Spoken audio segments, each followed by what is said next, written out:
بسم اللہ الرحمن الرحیم نحمده ونستعینه ونستغفره ونؤمن به ونتوکل علیہ ونعوذ باللہ من شرور انفسنا ومن سیئات اعمالنا من يهده الله فلا مضل له ومن يضلل الله فلا هادي له ونشهد ان لا اله الا الله وحده لا شريك له صلى الله تعالى عليه وعلى آله وأصحابه وبارك وسلم تسليما كثيرا كثيرا أما بعد أعوذ بالله من الشيطان الرجيم بسم الله الرحمن الرحيم هو الذي بعث في الأميين رسولا منهم يتلو عليهم آياته ويزكيهم ويعلمهم الكتاب والحكمة صدق الله مولانا العلي العظيم. وقال النبي صلى الله عليه وسلم إنما بعثت معلما. وقال النبي صلى الله عليه وسلم إنما أنا لكم بمنزلة الوالد. بزرگوں اور دوستوں، نوجوانوں، عزیز ساتھیوں اور پیارے بچوں، ربیع الاول کے مناسبت سے تذکرہ کیا جا رہا ہے ہمارے اور پوری کائنات کے سردار اور سرتاج فخر رسول، باعث کن فکاں، باعث تخلیق کائنات، فخر مصطفیٰ احمد مصطفیٰ جناب محمد رسول اللہ صلی اللہ علیہ وآلہ وسلم کا یہ جو آیت پاک آپ حضرات کے سامنے تلاوت کی ہے، اس آیت پاک کے اندر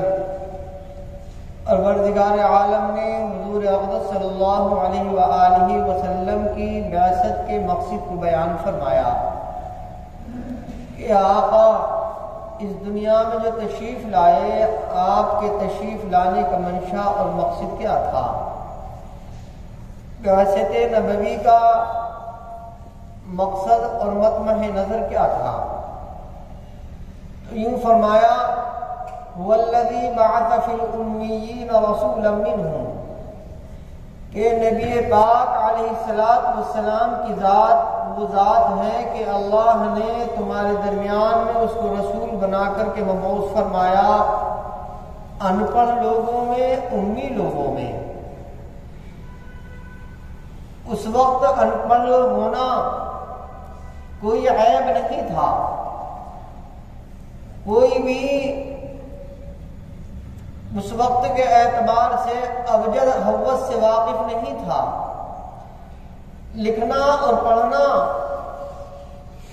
اور اس پر مکمل طریقے سے کاربند ہونا، کیا لکھا جا رہا ہے، کیا پڑھا جا رہا ہے، ان تمام کی تمام چیزوں سے جناب رسول اللہ صلی اللہ علیہ وسلم ناواقف تھے. حضور اقدس صلی اللہ علیہ وسلم کو نبی امی فرمایا. درود شریف ہے جس کے اندر یوں فرمایا کہ اللہم صلی علی محمد النبی الامی وعلی آلہ وصحبہ وسلم تسلیما. یہ درود شریف ایک ایسا درود شریف ہے کہ جو جمعے کے دن عصر کی نماز کے بعد اس درود کو پڑھے گا 80 مرتبہ 70,000 فرشتے اس کا ثواب لکھتے لکھتے تھک جائیں گے. شرط یہ ہے کہ عصر کی نماز کے بعد بیٹھ کر اس درود شریف کو، جہاں پر عصر کی نماز پڑھی ہے تو وہاں پر بیٹھ کر اس درود شریف کو پڑھا جائے. اللہم صلی علی محمد النبی الامی وعلی آلہ وصحبہ وسلم تسلیما.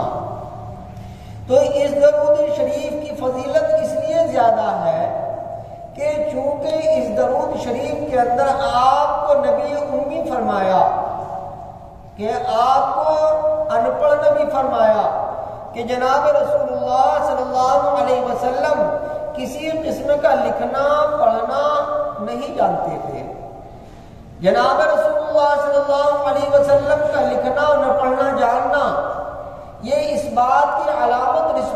نشانی ہے کہ آپ واقعتاً نبی ہیں۔ حضور اقدس صلی اللہ علیہ وسلم اگر پڑھے لکھے ہوتے، آپ لکھنے پڑھنے کی ساری چیزوں کو جانتے، تو جب نزول قرآن کا موقع آیا تو نزول قرآن کے وقت یوں کہہ دیتے لوگ، اور لوگوں نے کہا کہ یہ محمد تو عجیب عجیب قسم کی قرآن کی آیتیں بنا بنا کر کے پیش کرتا ہے۔ تو اللہ تبارک و تعالی نے ہمارے درمیان اور پوری امت کے درمیان نبی امی کو مبعوث فرمایا،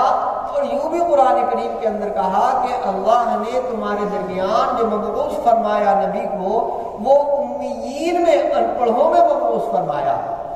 تو اس آیت پاک کے اندر اللہ تبارک و تعالی نے حضور اقدس صلی اللہ علیہ وآلہ وسلم کی صفات کو بیان فرمایا، حضور اقدس صلی اللہ علیہ وآلہ وسلم کی بعثت کے منشا، مقصد کو بیان فرمایا کہ آپ کیوں تشریف لائے۔ تو یوں فرمایا والذی بعث فی الامیین رسولا منہم، پہلی بات تو آپ کو رسول فرمایا۔ رسول اور نبی میں فرق ہے، عربی کے اعتبار سے ان دونوں کے درمیان عموم اور خصوص مطلق کی نسبت ہے۔ بعض حضرات نے کہا کہ عموم و خصوص من وجہین کی نسبت ہے منطق کے اعتبار سے، یعنی جو رسول ہوتا ہے وہ نبی بھی ہوتا ہے، جو رسول ہوتا ہے وہ نبی بھی ہوتا ہے، اور جو نبی ہوتا ہے وہ رسول نہیں ہوتا۔ کیا مطلب ہے؟ نبی جو ہوتا ہے وہ پہلے نبی کی تائید میں، پہلے نبی کی کتاب کا مؤید ہوتا ہے، پہلے نبی کی کتاب کو مکمل طریقے سے شائع کرنے والا، اتارنے والا، زندگیوں میں مکمل طریقے سے فروغ دینے والا ہوا کرتا ہے۔ تو حضور پاک علیہ الصلوۃ والسلام کو نئی شریعت دی گئی، نئی کتاب دی گئی۔ مطلب یہ ہوا کہ آپ سے پہلے حضرت عیسیٰ علیہ السلام تشریف لائے، حضرت عیسیٰ علیہ السلام کو انجیل دی گئی۔ انجیل کا آپ کو متبع نہیں بنایا، انجیل کا تابع نہیں بنایا، بلکہ یوں کہا کہ ہم آپ کو شریعت بھی نہیں دے رہے ہیں، ہم آپ کو کتاب بھی نہیں دے رہے ہیں، سارے احکامات بھی نئے کے نئے تمہارے پاس ہیں، مکمل طریقے سے جدت ترازی اور جدت کے اعتبار سے ساری کی ساری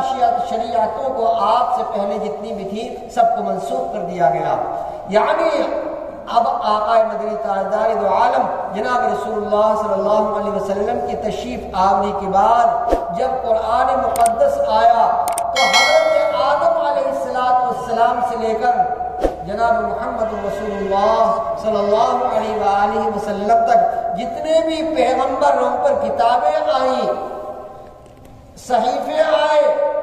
یا کچھ کتاب کے اترے، اپنے اپنے حالات کے اعتبار سے، وقت کے لحاظ سے، کہ آدم علیہ السلام پر آسمان سے صحیفے اترے اور دوسری کتابیں بھی بڑی بڑی نازل ہوئی، تورات ہے، زبور ہے، وغیرہ وغیرہ، لیکن ساری کی ساری کتابوں کا منسوخ کر دیا گیا، ساری کتابوں کے فرامین کو ختم کر دیا گیا، ساری کتابوں کے احکامات کو ختم کر دیا گیا کہ اب کوئی قانون چلے گا تو صرف قرآن کا قانون چلے گا، اب اگر حکم چلے گا تو جناب محمد رسول اللہ صلی اللہ علیہ وسلم کا حکم چلے گا۔ اب ساری کی ساری شریعتیں منسوخ کر دی گئی، ساری کتابوں کو منسوخ کر دیا گیا، اس لیے کہتے ہیں وَمَن يَبْتَغِ غَيْرَ الْإِسْلَامِ دِينًا فَلَن يُقْبَلَ مِنْهُ۔ اس وقت اگر کوئی کسی بھی اعتبار سے کسی دوسرے نبی کا ماننے والا ہے تو اس کی اس شریعت کو تسلیم نہیں کیا جائے گا، اب اس کی شریعت کو ختم کر دیا جائے گا، بالکل منسوخ کا جب کر دیا گیا تو اب وہ کوئی کتاب اگر پیش کرتا ہے، اس لیے ہمارے ہاں عیسائیت ہو، یہودیت ہو، نیچریت ہو، اور اسی طرح آدمیت ہو یا موسویت ہو یا عیسویت ہو، کوئی سی بھی کسی بھی پیغمبر کی کوئی بھی شریعت شریعت ہو یا کوئی بھی کسی بھی پیغمبر کی کوئی کتاب ہو، اس کتاب کو نہ تسلیم کیا جائے گا نہ اس پیغمبر کی بات کو تسلیم کیا جائے گا، کیونکہ جناب رسول اللہ صلی اللہ علیہ وسلم خاتم الانبیاء والرسل ہیں۔ آپ خاتم الانبیاء ہیں اور آپ خاتم الانبیاء ہیں۔ آپ کہیں گے خاتم کا تو معنی ہے کہ ختم کرنے والا، کہ اب باب نبوت بند ہو چکا، نبوت کا دروازہ ختم ہو چکا، اب کوئی نبی نہیں آ سکتا ہے۔ نبی کے آنے کا دروازہ، نبی کے بننے کا دروازہ، نبی کے مبعوث ہونے کا دروازہ، یہ سب کچھ بالکل بند ہو چکا ہے۔ تو آپ خاتم بھی ہیں اور آپ خاتم بھی ہیں۔ خاتم آپ کس طریقے سے ہیں کہ آپ کو وہ مہر نبوت دی گئی جو آپ رسول اللہ صلی اللہ علیہ وسلم کے دونوں مونڈھوں کے درمیان پچھلے حصے میں بیضوی شکل کے اندر تھی، جس کو مہر نبوت کہا جاتا ہے۔ یہ کسی نبی کو یہ معجزہ، کسی پیغمبر کو یہ معجزہ اور کسی رسول کو یہ معجزہ اور کسی اوتار کو کسی کو یہ معجزہ کسی قسم کا نہیں دیا گیا ہو، نہیں دیا گیا کہ اس کے اوپر وہ مہر لگا دی گئی ہو۔ حضور پاک علیہ السلام کے سامنے ایک صاحب آئے اور آنے کے بعد کہنے لگے، اے اللہ کے رسول صلی اللہ علیہ وسلم، فلاں وقت میں، فلاں حالات میں، فلاں موقع پر آپ نے میرے ساتھ بدسلوکی کی تھی، میں آپ سے بدلہ لوں گا۔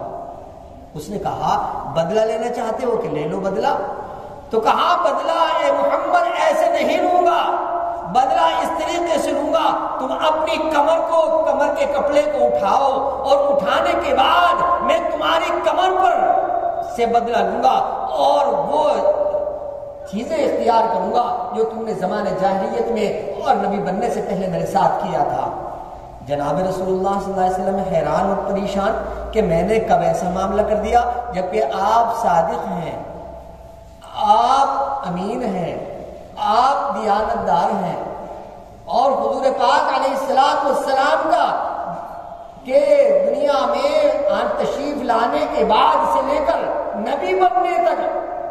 آپ سے کسی قسم کی کوئی غلطی، کسی کو تکلیف پہنچانے کی سرزدی نہیں ہوئی ہے، لیکن وہ آدمی ایسی بات کہتا ہے۔ لیکن حضور پاک علیہ السلام کے اخلاق کریمانہ اور حضور کے اخلاق کریمانہ، اخلاق فاضلانہ ایسے ہیں کہ آقا نے کہا کہ اگر تو بدلہ لینا چاہتا ہے تو بدلہ لے لے۔ حضور پاک علیہ السلام نے اپنا کرتا اوپر کو اٹھایا اور اٹھانے کے بعد کہا، لے بھائی تو جتنا چاہے مجھ سے بدلہ لے لے۔ آپ نے کرتا کا اٹھانا تھا کہ اس نے فوراً مہر نبوت کو چوم لیا، مہر نبوت کو چوم لیا اور چومنے کے بعد کہا، لا الہ الا اللہ محمد رسول اللہ، لا الہ الا اللہ انت محمد رسول اللہ، انت رسول اللہ۔ کہا کہ یہ کیا بات بھائی کہ اے محمد تم اس طریقے سے تو اپنی کمر نہیں دکھاتے، اور وہ مہر نبوت جو تمہارے کمر پر دونوں شانوں کو، دونوں مونڈوں کے درمیان لگی ہوئی ہے، بیضوی شکل کے اندر نہیں دکھاتے۔ میں نے پہلی کتابوں میں پڑھا، تورات کو میں نے کھنگالا، زبور کو میں نے کھنگالا اور انجیل کو میں نے مکمل طریقے سے اس کا مطالعہ کیا۔ ساری کتابوں کے اندر لکھا ہوا تھا نبی آخر الزمان جو آئے گا، خاتم الانبیاء والرسول جب تشریف لائیں گے تو ان کے دونوں شانوں کے درمیان، مونڈوں کے درمیان ایک مہر ہوگی بیضوی شکل میں، انڈے کی شکل میں۔ میں وہ مہر نبوت دیکھنا چاہتا تھا، اس کو چوما اور چومنے کے بعد فوراً کلمہ پڑھ لیا اور کہا اللہ نے جو پہلی کتابوں میں لکھا ہے وہ بالکل صحیح لکھا ہے۔ تو آپ خاتم الانبیاء بھی ہیں اور آپ خاتم الانبیاء والرسل بھی ہیں، یعنی جناب رسول اللہ صلی اللہ علیہ وسلم کی جو ہے حضور کے بعد نبوت کا دروازہ بالکل بند ہو چکا ہے۔ تو قرآن کریم کی آیت کے اندر پہلی چیز کیا فرمائی کہ ان پڑھ لوگوں میں مبعوث فرمایا، ایسے لوگوں میں جو لوگ لکھنا پڑھنا نہیں جانتے تھے، کسی قسم کے تحریر سے اور تقریر سے واقف نہیں تھے، کسی طرح کے ابجد حروف سے، الف باتا سے واقف نہیں تھے، اور اس وقت کے انگریزی کے اعتبار سے یوں کہیے کہ اے بی سی ڈی سے واقف نہیں تھے، آ کا کھا سے واقف نہیں تھے، اور حضور پاک علیہ الصلوۃ والسلام کو امیین میں مبعوث فرمایا۔ اور یوں فرمایا آگے یتلو علیہم آیات ہی، وہ رسول ایسا ہے، وہ پیغمبر ایسا ہے کہ قرآن کی آیات کی تلاوت تمہارے سامنے کرتا ہے۔ قرآن کی آیات ہمیں تو وجد نہیں آتا، ہمیں تو قرآن کی آیات کو سن کر مزہ نہیں آتا، لیکن اس وقت میں جو مشرکین تھے، جو کٹر درجے کے اور یوں کہیے گا اللہ درجے کے مکمل طریقے سے کفر میں ڈوبے ہوئے تھے، شرک میں ڈوبے ہوئے تھے، جو قرآن کی آیات کو سنتے تھے تو قرآن کی آیات کو سننے کے بعد وہ انگشت بدندہ رہ جاتے تھے، حیران اور ششدر ہو جایا کرتے تھے، عجیب قسم کی ان کی کیفیت ہو جایا کرتی تھی کہ قرآن ارے کیسا کلام ہے، کیسا۔ ایک مرتبہ ابو جہل، اخنف ابن شریق اور یہ 3 آدمی ایسے تھے جو اپنے وقت کے سردار حضور پاک علیہ السلام جب رات کو قرآن کی تلاوت کیا کرتے تھے، معلوم یہ ہوتا تھا کہ آپ کے قرآن کریم کی تلاوت کے وقت کہ آسمان منجمد ہو کر قرآن کی تلاوت کو سن رہا ہے، یہ شجر،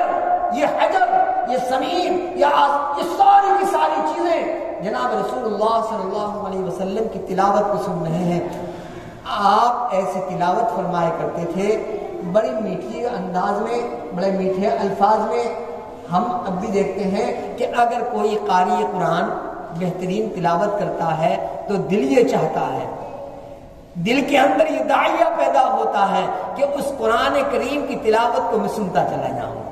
قاری عبد الباسط عبد الصمد کا نام آپ حضرات نے بارہا سنا ہوگا، اور اس وقت بھی ہمارے ملک کے مشہور قراء جو قرآن کی تلاوت کرتے ہیں تو قرآن کی تلاوت جب بڑی بہترین عمدہ انداز میں ہوا کرتی ہے، ارے کوئی گانا ہو، کوئی ڈھولک ہو یا کسی قسم کی راگ اور راگنی ہو، قرآن کریم کی تلاوت کے سامنے ساری کی ساری چیزیں فین ہیں۔ اور جناب رسول اللہ صلی اللہ علیہ وسلم جو قرآن کی تلاوت کیا کرتے تھے، اللہ اکبر، کتنا مزہ آیا کرتا ہوگا۔ تو اب یہ دونوں کے دونوں رات کو چھپ چھپ کر حضور کے قرآن کی تلاوت کو سنا کرتے تھے۔ اب ایسا ہوتا تھا کہ حضور پاک علیہ السلام تہجد کی نماز میں قرآن کی تلاوت فرماتے ہیں، یہ تینوں کے تینوں چلے اپنے گھر سے قرآن کی کہ بھئی محمد رات کو جو قرآن پڑھتا ہے، محمد جو قرآن کی تلاوت کرتا ہے، اس کے تو پڑھنے میں عجیب قسم کی شیرینی ہے، عجیب قسم کی چاشنی ہے، عجیب قسم کی مٹھاس ہے۔ انہوں نے قرآن کو سنا اور سننے کے بعد جب صبح کی پو پھٹی یعنی صبح صادق ہوا، جب صبح صادق ہوتا ہے یعنی تہجد کی نماز کا وقت ختم ہوتا ہے اور صبح کی نماز کا وقت شروع ہوتا ہے تو عجیب قسم کی روشنی پھیلنی شروع ہو جاتی ہے۔ یہ دونوں تینوں کے تینوں آدمی اپنے اپنے راستے چلے، لیکن ایک راستہ ایسا تھا کہ تینوں کا ایک وہ جو ہے چوراہا ایک ایسا تھا جہاں پر یہ تینوں کے تینوں جمع ہو گئے۔ کہنے لگے اخنس تم کیوں آئے؟ کہ یار محمد کی تلاوت کو سننے کے لیے آیا تھا۔ ارے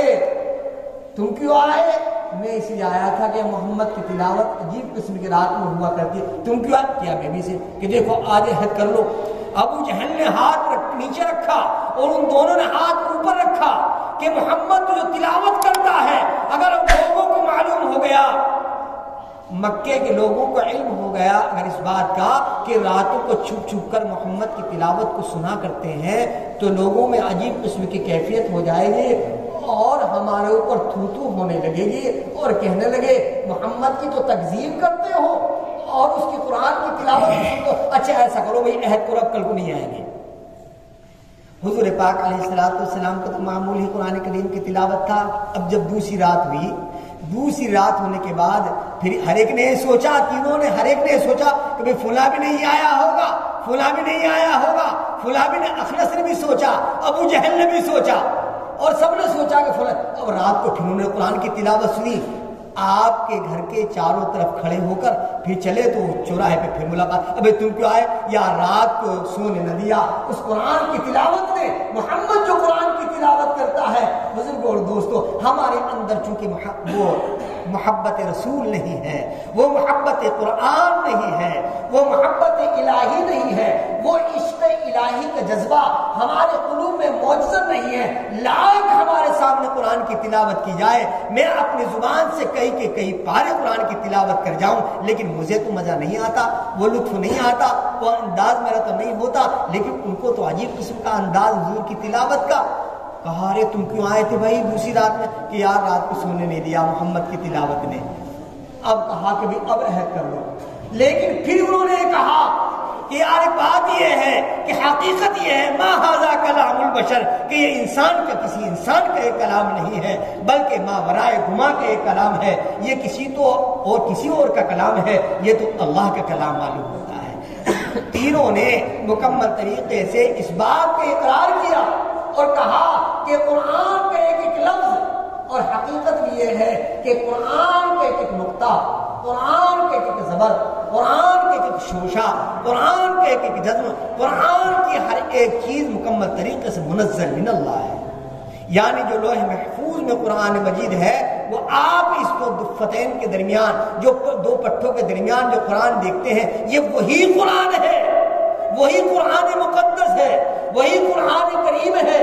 کہ جو لوح محفوظ میں موجود ہے۔ تو بزرگوں اور دوستوں، تو حضور پاک علیہ السلام کی دوسری صفت کو بیان فرمایا، یتلو علیہم آیاتہ، وہ قرآن کی آیات کی تلاوت کرتا ہے، ویزکیہم، اور وہ تزکیہ کرتا ہے۔ تزکیہ کسے کہتے ہیں؟ تزکیہ کہتے ہیں پاک اور صاف کرنا، غلائز اور گندگیوں سے بالکل مکمل طریقے سے پاک اور صاف کر دینا۔ شراب ان کی گھٹی میں پڑی ہوئی تھی، زنا ان کی زندگی کی ایک عادت تھی، اور پڑے ہوئے خون کو چاٹ لینا ان کی ایک عادت تھی، اور ایک دوسرے کے ساتھ جنگ و جدال کرنا ان کا ایک پیشہ تھا۔ یہ حرب فجار اور یہ ساری کی ساری لڑائی صدیاں ختم ہو گئی، لیکن لڑائیاں ختم نہیں ہوئی۔ بعض لڑائیاں ایسی ہوئی ہیں جو 300 سال تک اور 400 سال تک چلی ہیں۔ اگر کوئی مرتا تھا خاندان اور قبیلے کا تو وہ لکھ کر کے جاتا تھا کہ ان سے لڑائی چلتی رہے گی۔ صرف 4 مہینے ایسے آیا کرتے تھے اشہر حرم کہ جن میں وہ لڑائی نہیں کیا کرتے تھے۔ جنگ بعاث اتنی بڑی لڑائی ہے جو 300 سال سے زیادہ چلی ہے۔ بہت بزرگوں اور دوستوں، تو حضور پاک علیہ السلام نے ان کا ایسا تزکیہ کیا، ایسی جماعت کو پیدا کیا۔ کون سی جماعت؟ صحابہ کرام کی جماعت، جو ایک دوسرے کے کو دیکھنا، ایک دوسرے کی عزت سے کھلواڑ کرنا، ایک دوسرے کے ساتھ مکمل طریقے سے برسر پیکار رہنا، ہر وقت تیار رہا کرتے تھے۔ اب وہ ایک دوسرے پر قربان ہونا شروع ہوئے، یعنی ایسا تزکیہ کیا۔ اے حضور پاک علیہ السلام نے ایسی جماعت کو تیار کیا کہ اگر کسی کا کہیں پسینہ گر رہا ہے، ایک مسلمان کہیں پسینے کو بہا رہا ہے تو دوسرا مسلمان اس کے لیے خون کے بہانے کے لیے تیار ہو جایا کرتا۔ حضور پاک علیہ السلام نے ایسا تزکیہ نفوس کیا۔ مشرکین نے کہا یار تمہارا محمد تو عجیب ہے، پاخانے کی بات وہ بتاتا ہے، پیشاب کی بات وہ بتاتا ہے، بیوی کے پاس جانے کی بات وہ بتاتا ہے، بچوں کی پرورش کی بات وہ بتاتا ہے، اور حقیقت ہے انسان کے دنیا میں آنے سے پہلے سے اور قبر کے گڑھے میں جانے تک اور جانے کے بعد تک کی پوری زندگی حضور نے پیش کی ہے۔ پاخانے کی بات حضور سے معلوم کر لو، پیشاب کی بات حضور سے معلوم کر لو، کھانے کی بات حضور سے معلوم کر لو، سونے کی بات حضور سے معلوم کر لو۔ آپ کو کوئی بھی زندگی کا گوشہ اگر معلوم کرنا ہے، سیرت کی کتاب کو کھولو، اور سیرت کی کتاب کو کھولنے کے بعد آپ کو ہر ایک طریقہ ملے گا۔ تو حضور پاک علیہ السلام نے فرمایا انما انا لکم بمنزلۃ الوالد، ارے میں تمہارے درمیان ابا کے درجے میں پیدا کیا گیا ہوں۔ کیسے درجے میں؟ باپ کے درجے میں پیدا کیا ہوں۔ باپ جس طریقے سے اپنے اولاد کی پرورش میں، پرداخت میں اور اس کے سنوارنے میں اور مکمل طریقے سے اس کی ہر اعتبار سے دیکھ ریکھ کرتا ہے، اور اس کی راحت و آرام کا اور ہر قسم کی بات اس کو سکھاتا ہے۔ جب چھوٹا سا منا ہوتے تھے ہم لوگ تو کس طریقے سے روٹی کھانا سکھایا، ناک صاف کرنا سکھایا، ہم کو پاؤں چلنا سکھایا، اور ہم کو جو ہے منہ دھونا سکھایا، ہم کو جو ہے کان کے میل صاف کرنا سکھایا، ہمارے پاؤں کے اوپر جب میل جم جایا کرتا تو اس کو، یعنی جس طریقے سے باپ اپنی اولاد کی پرورش کے لیے مکمل طریقے سے ہر ممکن کوشش کرتا ہے، تو آقا نے فرمایا انما انا لکم بمنزلۃ الوالد، میں تمہارے درمیان ایک باپ کی درجے میں ہوں۔ یعنی حضور ہمارا باپ تو ہے بھائی، فلاں کا باپ فلاں، فلاں کا باپ فلاں، فلاں کا باپ، لیکن سب سے بڑے باپ، سب سے بڑا والد پوری کائنات کے انسانوں کا اگر کوئی ہے تو آقا مدنی تاجدار دو عالم جناب محمد رسول اللہ صلی اللہ علیہ وسلم کی ذات گرامی ہے، یعنی آپ سب سے بڑے باپ ہیں۔ آپ نے فرمایا انما انا بعثت معلما، میں ایک معلم بنا کر کے بھیجا گیا ہوں۔ ادھر یہ کہا کہ والد بنا کر کے بھیجا گیا ہوں، باپ بنا کر کے بھیجا گیا ہوں، اور ایک طرف یہ کہا کہ معلم بنا کر کے بھیجا گیا ہوں۔ معلم یعنی استاذ اپنے شاگرد کی مکمل طریقے سے ہر اعتبار سے تعلیم کے لیے اور تربیت کے لیے وہ ہر ممکن کوشاں رہتا ہے، ہر ممکن کوشش کرتا ہے، ہر ممکن جد و جہد کرتا ہے۔ حضور پاک علیہ الصلوۃ والسلام نے اپنی امت کو سنوارنے میں اور اپنی امت کے لیے کون سی ایسی چیز ہے جو پیش نہیں کی ہے؟ اس لیے کہا جاتا ہے کہ بڑے بڑے لوگوں نے، خصوصاً انگریزی مؤرخین نے مکمل طریقے سے حضور پاک علیہ الصلوۃ والسلام کی زندگی کا جو نقشہ کھینچا ہے، بھائی مسلمانوں نے تو کتابیں لکھی، بہت بڑے بڑے عالموں نے، فاضلوں نے کتابیں لکھی، لیکن ان لوگوں نے مکمل طریقے سے اس بات کا اعتراف کیا اور اس بات کا اقرار کیا کہ محمد جیسا انسان اس آسمان کے نیچے اور اس زمین کے اوپر پیدا نہیں۔ محمد جیسا انسان، محمد عربی صلی اللہ علیہ وسلم جیسی شخصیت، جیسی ذات عالی اس آسمان کے نیچے اور اس زمین کے اوپر اللہ نے کوئی پیدا ہی نہیں کی ہے۔ اسی لیے فرمایا آئے دنیا میں بہت پاک مکرم بن کر، کہ آئے دنیا میں بہت پاک مکرم بن کر، آیا نہ کوئی رحمت عالم بن کر، رحمت عالم بن کر کوئی نہیں آیا۔ دنیا میں تو بہت آئے، میں بھی آیا، آپ بھی آئے، آدم علیہ الصلوۃ والسلام سے لے کر حضرت عیسیٰ علیہ الصلوۃ والسلام تک بے شمار پیغمبر آئے، لیکن آقا مدنی تاجدار دو عالم جناب محمد رسول اللہ صلی اللہ علیہ وسلم جیسا کوئی نہیں آیا۔ اللہ تبارک و تعالی ہمیں آپ کے نقش قدم پر چلنے کی توفیق ارزانی نصیب فرمائے۔ باخر دعوانا الحمدللہ رب العالمین۔